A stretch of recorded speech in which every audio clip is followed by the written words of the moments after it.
So, welcome everybody to the third of our election general election specials. Monday specials. Yeah.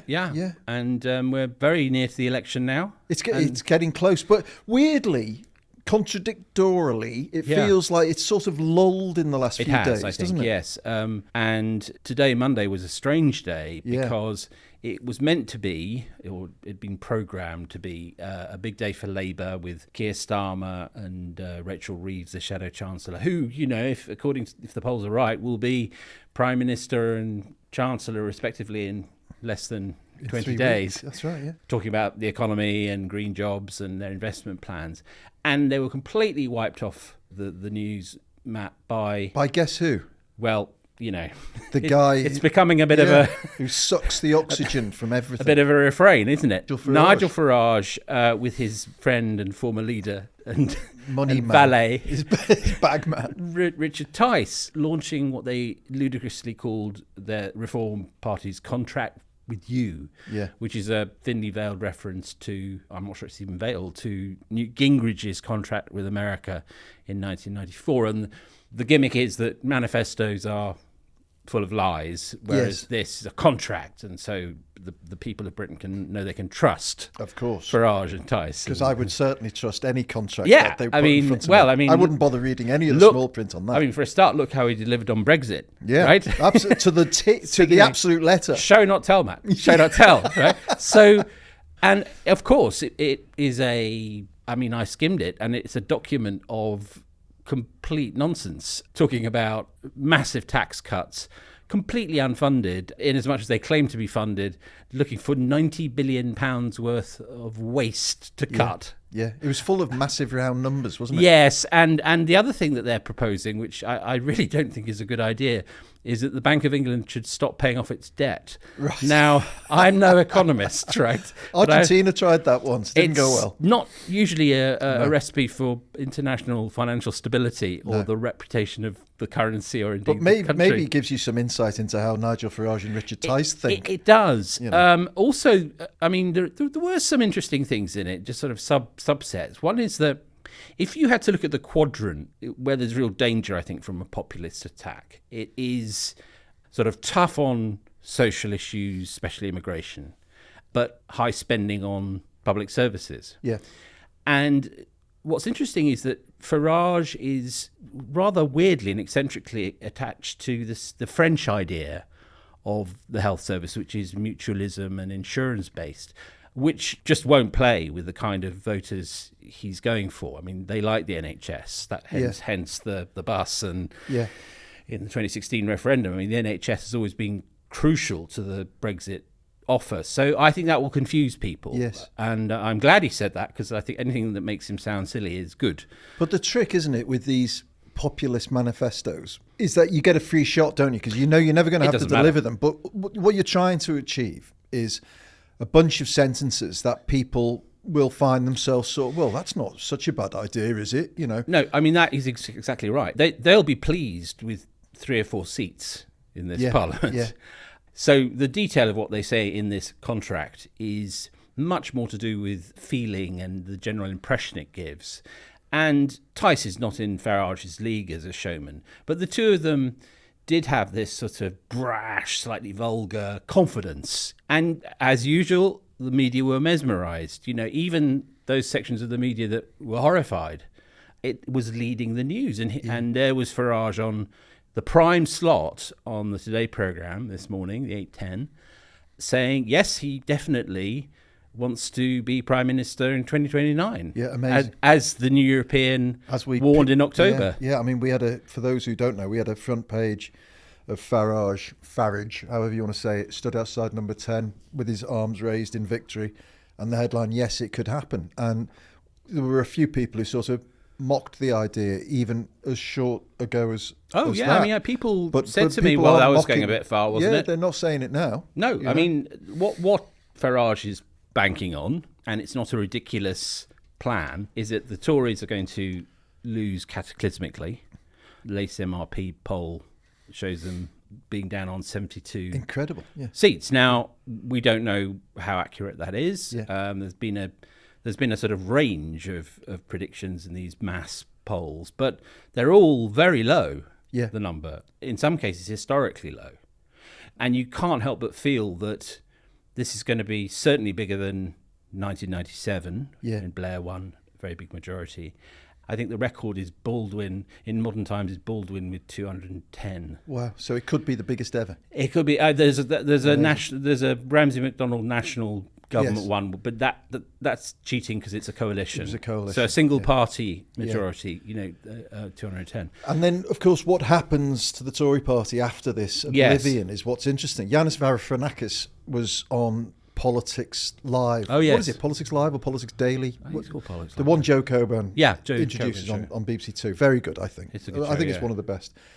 And he was very good. He said what's going to happen is that the Tory party will get decimated. There will be a period of absolute internecine warfare, and Farage will capitalise on this with a substantive following, and he will join up with the rump of whatever's left of the Tory party. And it'll be like the sort of flip side of New Labour. There will be new Tories, and this is his pathway to power potentially. I mean, it's incredible. And the other thing is that if you go back to 97, the only one of the big beasts really who was in contention for the leadership who lost his seat was Portillo, Michael Portillo. Yeah. Everyone else was in contention. They chose William Hague. A lot of people said they should have chosen Ken Clarke, but that's an old argument, spilt milk under the bridge.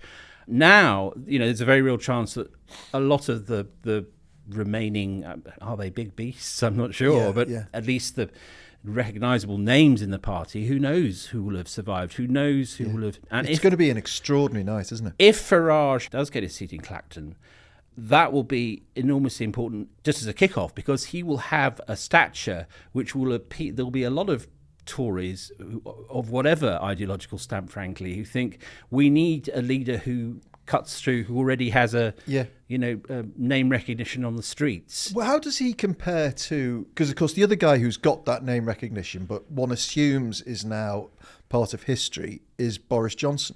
Yes. Now, is Farage a slightly more...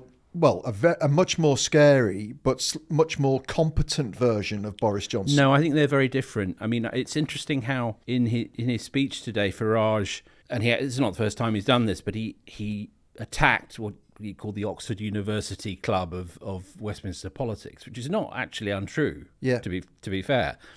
And I think Boris Johnson and Farage, though they share a kind of... they're entertainers, they're performers... Farage is much more interested in the small businessman. He kept saying that today. No one looks out for the little guy, the small businessman. Boris Johnson is inescapably an elite conservative politician. Yeah, it's the difference between popular and populist. Yes, exactly. I mean, Farage is a populist. There is an overlap, and there was a big overlap in 2016 when they basically together got us out of the EU. Yeah. But I think it's interesting that you ask about Boris, Matt, because I think he is the dog that hasn't barked in this whole Farage mania. That's right. If Farage mania has been so far the defining story of the campaign, the person who hasn't really spoken up in any way that I'm aware of about it is Boris Johnson. What does that suggest? It suggests to me that he's keeping his powder very dry. Right. He will be under a lot of pressure from Number 10 and from his remaining allies in the Tory party to step in, say something big, do a big article, do a big interview saying, you can't let Keir Starmer in, you've got to vote for Rishi Sunak, and a vote for Nigel Farage is a vote for Starmer, blah, blah, blah. Yeah. The problem is that he and Sunak hate each other now. That's right. Yeah. They had this massive row over the honours, Johnson's resignation honours. Yeah. And I don't think that Boris Johnson does want Rishi Sunak to win. No. So to circle back, I mean, I think that the question then is, after the election, assuming the Tory party is a smoking ruin, does Boris Johnson look at it and think, I can walk back in and rebuild it? Or does he just leave it? Yeah. I mean, the problem is that the job of rebuilding it might not take 15 years because politics is so volatile. I mean, the Keir Starmer story has shown that you can rebuild a party very quickly. Who was the Roman senator he referenced in his leading speech. Cincinnatus. So, and everybody said, well, the goes off to farm. He's done his piece and he goes off to farm. And then he's called back. In historical fact, after he went back to his plough, he was then recalled, wasn't he? Afterwards. Yes. So there was a massive clue there, wasn't it? Which I might be back. It definitely was. And don't forget that, he came very close to running against Sunak and Penny Mordaunt in the October 2022 race and just decided not to. Yeah. For reasons that have never quite been explained. But anyway, that's the interesting question. Is let's assume Big Starmer win. We assume Farage gets his seat. People start talking about realignment on the right. Can Boris Johnson bear to stand at the side? Yeah. 50-50, I'd say. Yeah, amazing. Because what else will he do? He can't really. His career as a journalist is a busted flush. Yes, but he's earning so much. Yes. From speeches and books. He'll write endless books on whatever. It's a very pleasant existence, I imagine. Yeah. Rebuilding the right in the context that whoever it is will have to. Will be not nice. It will be very difficult. It will be internally sign. It will be ugly. And even someone with his sort of capacity to charm may find that he's just past his sell-by date a bit, I think, actually. I remember Guto Harry saying to me at some awards, actually it was one of Dylan Jones' Men of the Year awards from GQ days. And Guto Harry said to me, the thing about Boris Johnson was he couldn't wait to be Prime Minister, and then when he was Prime Minister, he couldn't wait not to be Prime Minister anymore. It was just the actual bit in the middle he couldn't bear. It's being there. Yeah.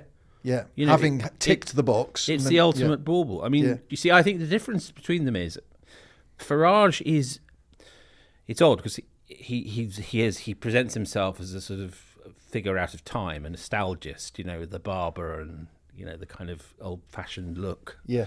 But he is a hyper-modern figure because he's fascinated by using new tools, using social media, using TikTok, having a party that isn't a party, it's a private company. Yeah. He and changing his brand, actually. I mean, the interesting thing about what's happening to him now, and it really struck me today, is that I wouldn't say he's moved on from Brexit, that would be ridiculous, but he's now talking about a lot of other things.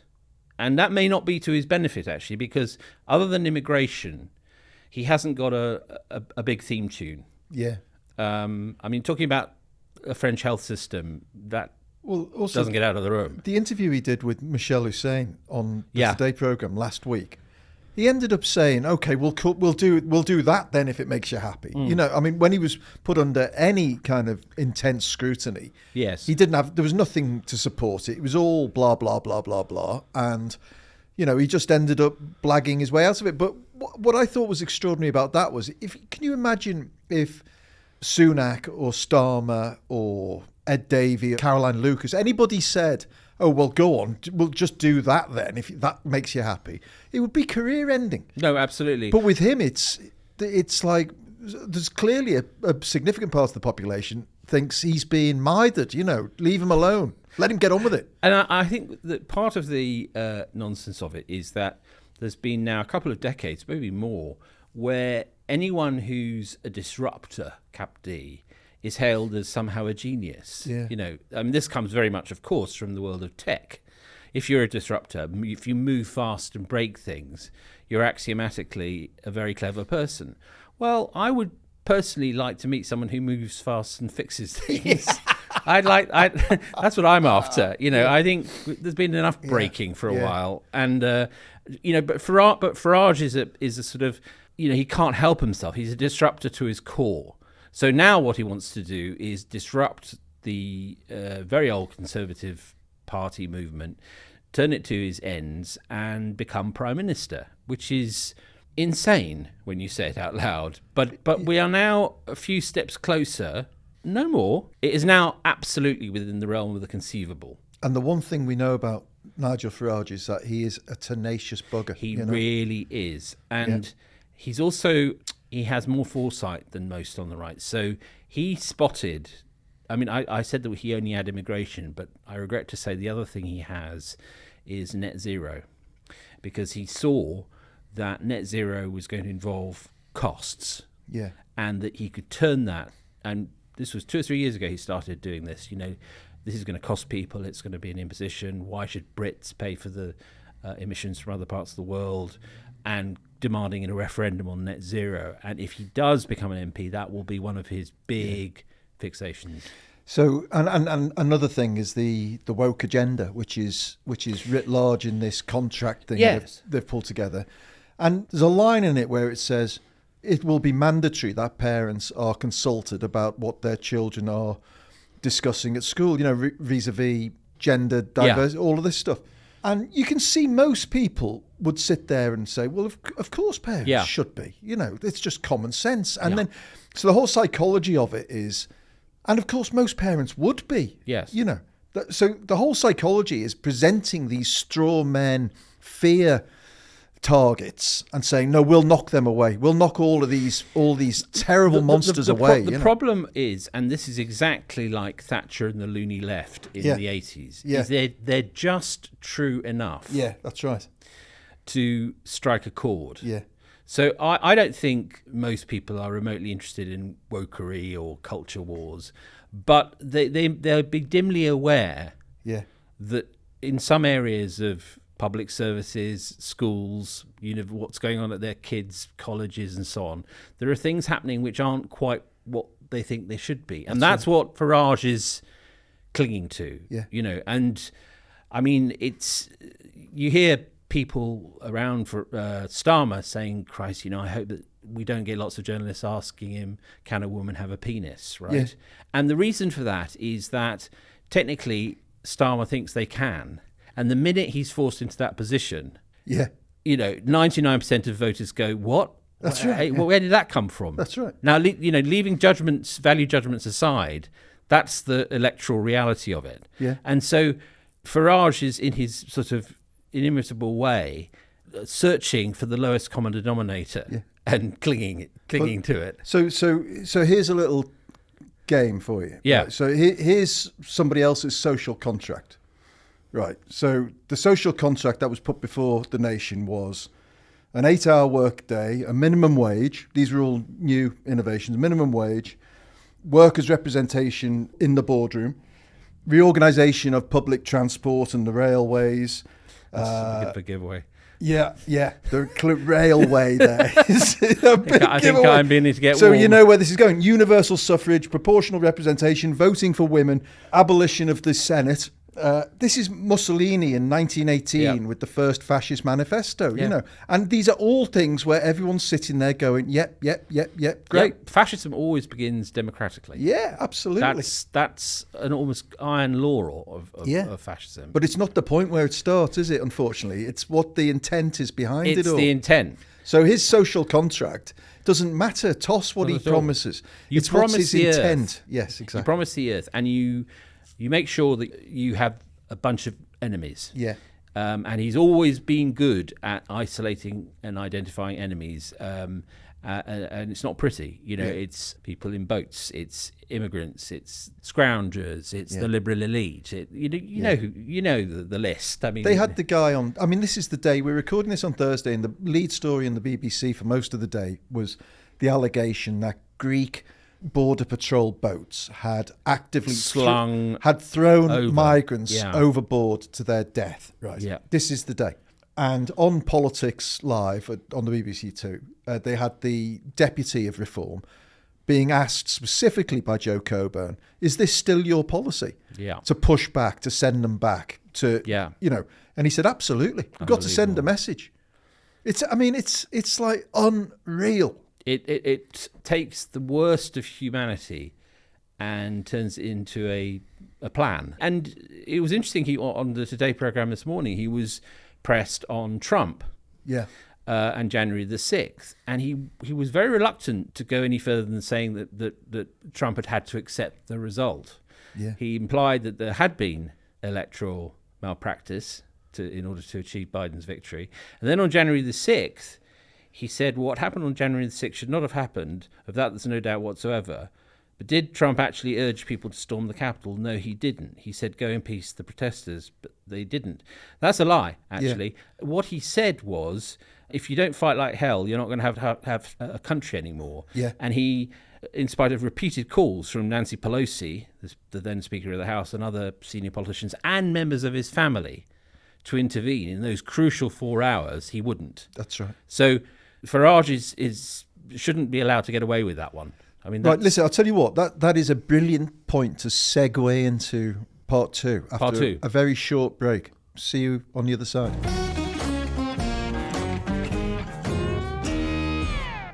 So, Matt, we left on Farage bullshitting about Trump's involvement in the insurrection. And probably the reason that he does that is that he knows that Trump reads everything anybody says about him, doesn't he? And marks people down. He has a woman who follows it. He likes to read things on paper. Yeah, yeah. And he has a woman whose job is to walk behind him with a printer, a mobile printer. This is true. And she was seen in the court often printing off things from, so if something on Mail Online appears saying, Trump farted, I mean, the famous fart in the court, or, Trump was asleep, or she'll go, and hand it to wrong, and he's as you say, I mean, he's constantly monitoring anything and everything about him. Because I know this is a general election special podcast. Yes. I do think we need to talk about Trump and Joe Biden a little bit. I agree. Increasingly, Biden has been looking like there is a real physical problem. He looks unaware of his surroundings sometimes. He freezes physically. He needs to be moved about on stage. And of course, there are certain instances. There was a particular one that we pulled Andrew Neil up on Twitter, actually, because there was a very insidious clip of Biden. Oh, was this at D-Day? Sitting down, but it had been edited to make it look like he was pooing himself, basically. Yeah. And Julia Hartley-Brewer put it out. Yes. And Andrew Neil retweeted it. And it had been edited to with the final second where actually another second later you can see he's actually just sitting down. Yeah. But nevertheless, and Andrew Neil got really arsey and said, are you saying there's nothing wrong with him? And we were saying, well, no, we're just saying that particular clip is wrong. But there is something wrong, I think, looking at the guy. You know? I mean, it's been quite clear for quite some time that he's impaired. Yeah. How impaired he is, I don't know. I'm not a doctor. But the special counsel on the documents that he'd taken back to his house. That's right. You'll recall in the report made a point of saying he couldn't prosecute Biden because his memory lapses were so bad, and he was, I forget the exact phrase, but he gave the impression of being a forgetful elderly old man. That's right. This was not helpful. And then there was a great flurry of, is it too late to replace him? And people going through the options, none of which I have to say are great, and none of which poll brilliantly against Trump. Gavin Newsom, the governor of California, Gretchen Whitmer, the governor of Michigan, and so on. There are alternatives, but none of them have national name recognition. And starting from even March would have been going at some. And then he delivered a very good State of the Union. It was amazing. It was very good. And so that bought him, I think, I can't foresee him not being the nominee on November the 5th. But the problems haven't gone away. And if you spend any time in American, what Sam Harris calls podcastistan, which is very different to our podcast ecology, it's much more tribal, much more ideological. You can hear them, saying to the Democratic inclined ones, the anti-Trump ones, they're always saying, oh, but it's early yet, or it'll be fine on this date. So it was all going to be fine when Trump was convicted. And what happened over the weekend, there was a poll which showed Trump is up seven ahead of Biden in Arizona, which is a swing state. He's, that very important state. And then they're saying, oh, no, it'll be fine the day that Trump is imprisoned if he is, Yeah. or it'll be fine on the day of the debate because Biden will be brilliant, or on and on and on. That's the date. June the 27th is the first debate. CNN, a great coup for our friend Mark Thompson to get, and it's going to be a very interesting debate because no audience, so Trump can't play up to them, which is good, and they also have mics that can be switched off. Right. So the scope for interruption is smaller. Right. But the bigger problem is the one that you identify, which is, Trump is a maniac and talks nonsense and is almost certainly guilty of, he is guilty of insurrection, and I hope that one day he faces trial for that. But the fact is that he is kinetic. He has a lot of energy. And when you watch him being interviewed on Fox and Friends or Dr. Phil or podcasts, as I say, he talks absolute nonsense. And he's back to talking about the shark and the electricity, which we did a podcast on last year. But he's returned to the theme and with new additional aspects. Did I share that YouTube clip of somebody who reshot the famous Jaws scene? Oh no! With it's Robert Harris, isn't it? Who plays Quint? Is it Robert Harris? No, it's what's his name?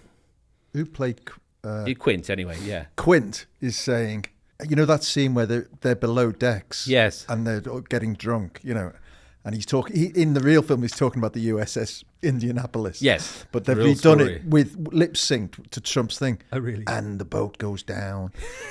And let me tell you, there's a shark 10 yards away. Oh, Do I go down? It's brilliant. So Google, if anyone's listening, Google Jaws, Trump, shark. And yet, the problem is that, and we discussed this, I remember when we did the first iteration of the Great Shark versus Electricity, is that it's both hilarious and engaging and fun, but also kind of scary that we're so drawn in to this nonsense. Yeah.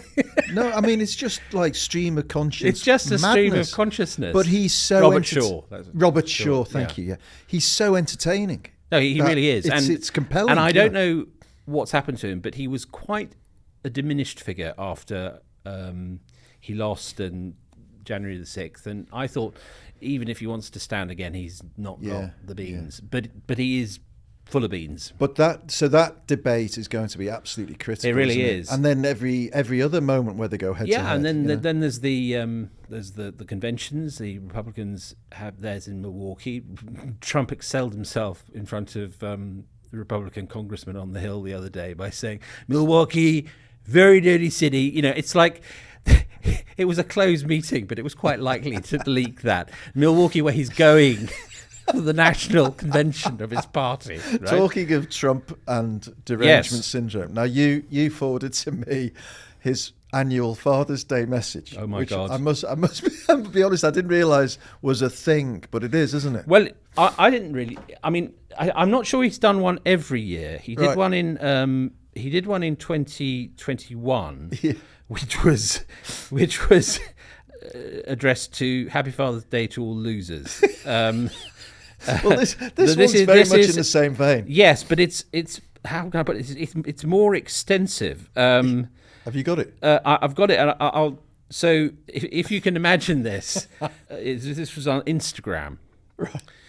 And to put it in its context, Instagram yesterday, Father's Day, was awash with pictures of living dads who've passed on, best dad ever, miss you, dad, touching images of fathers and kids baking for them. And then sort of hovering over it in the stories thing was, Happy Father's Day to all, comma, including the radical left degenerates that are rapidly bringing the United States of America into third world nation status, with their many attempts at trying to influence our sacred court system, breaking to their very sick and dangerous will. We need strength and loyalty in our country and its wonderful constitution. He's the one to talk, isn't he? And this is the bit that is, remember this is a Father's Day greeting, right? Everything will be on full display come November the 5th, 2024, the most important day in the history of our country. Excuse me. Make America Grid again. Now that... Thank you, Mr. President. But I mean, that is... Happy Father's Day to all degenerates. Happy Father's Day, including the radical left degenerates. What? But there's no filter at all, is there? No. And that's what people love, you know. And it's exactly what he thinks as well. Yeah. It's clear that, I mean, he is sort of Happy Christmas, I hate you all. Happy birthday, I hope you get hit by a truck. Yeah. He is a monster of a man. Yeah. And yet, if you look with a kind of just a normal pundit pollster's eye, he is on course to get back into the White House. So what is going wrong in the world?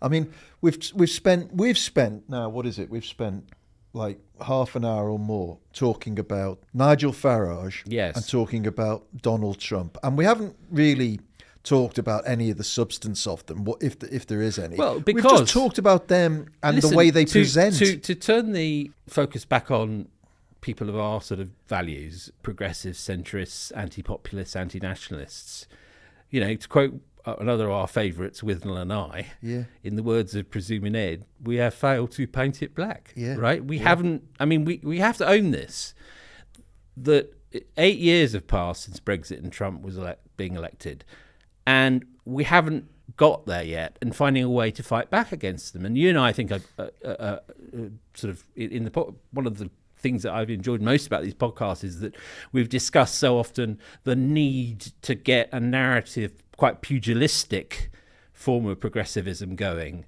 that takes on these people, not with their lies, and it must be based on evidence-based policy and, you know, radical, forward-looking progressive ideas, but in its kind of manner and method, it goes toe-to-toe with them. Yeah. Because just throwing statistics and Excel spreadsheets at them doesn't work. Yes, it just doesn't work. Or even worse, just shrugging and thinking, oh well, people will see them for what they are. Yeah, because they won't. And also, worse, they'll see them for what they are and think, yeah, but they represent me more than the other side. Because what Farage and Trump have in common is that they make people feel seen. They make people feel, yeah, he has as much contempt for the system as I do. You know, he's taking the piss, and rightly so. Yeah. And that's a very dangerous fact, because I think there was a period when we deluded ourselves that people were being just duped. And of course, there's an element of that in everything. But actually it's worse, which is people signing up to something they know in their hearts is destructive, and in some cases I think Trump's verging on the dictatorial stroke nihilistic. Yes. But they are so disengaged and so disenchanted with the system, the way things work, that they're willing to go there with him. And by the way, I have much more and had much more respect for people who were honest about the Brexit vote and said, what I really wanted to do was to send a massive fuck you to the establishment. 100%. All the people who went on about sovereignty, all that shit, fuck off. That's just bullshit and you know it. But the people who said, no, my life's shit and I don't like the way things are going and I just wanted to tell them to fuck off. Yeah. I 100% get why they would do that. And that X10 is what Trump is. Yeah. And the surprise, and it is a surprise, and freely admit, I did not expect him to be. I didn't expect him to be in this position. I thought there might be another MAGA leader by now, but for him to be back and, let's say, no more on course for a second presidency in 2024, 9 years after he came down the bloody golden escalator, it should be a big red flag to those who hold dear in constitutional systems, the rule of law, democracy, real fairness. Yeah. That we're not doing enough. We really need to raise our game. Yeah. And I hope that when Starmer wins, which I think he will on July the 4th, people don't think job done. No, that's right. Well, I mean, look at Europe. I mean, it certainly isn't, because what's interesting as I look at it is the benefit of that time gives these structures. Yes. So they start as individuals, noisy, entertaining, populist individuals. But as time goes on, they grow structures around them. Yeah. And then you have succession. And then you have something that's embedded and structuralized in your system, and you've become a worse nation. I mean, what was, I think, terrifying about the trial in New York with Trump was exactly what people mocked most about it, was that you had the Speaker of the House, Vivek Ramaswamy, who's a very young guy who ran for the Republican nomination, didn't get it, and a bunch of other, J.D. Vance, who's a contender for the vice presidential slot, don't think he'll get it, a senator, all turning up insanely to sit in the courtroom to support this man who's about to be convicted of 34 felonies. Now, it is, of course, an obscenity. But it also shows you the strength of the movement. Yeah. That the normal rules of politics are that when a guy, whoever the guy is about to be, found guilty, which was clearly where things were headed, you run a mile. That's right. Normal politics. These guys well, not only that, but they were bodyguards. They were there like a Praetorian guard saying, "We don't care about your justice system. He's our leader. He's going to be president again. Yeah. And when he is president again, you'll all be very, very sorry." There was a great ad on made by the Lincoln Project. Oh, yes. Which basically just said, are you, and it was obviously talking to Republican voters, said, are you going to be able to tell your children that you did something about this guy? Or are you going to have to tell your children that you voted for the guy that did this, said this, wants to do this, said this, stands completely at odds with your values? Yes. But are you going to tell your children that you did vote for him? And, absolutely. And what's conspicuously different this time, I mean, the team around him is much more professional than 2016. He was just a TV presenter with a kind of group of people thrown together, back of an envelope stuff. But he's not like that now.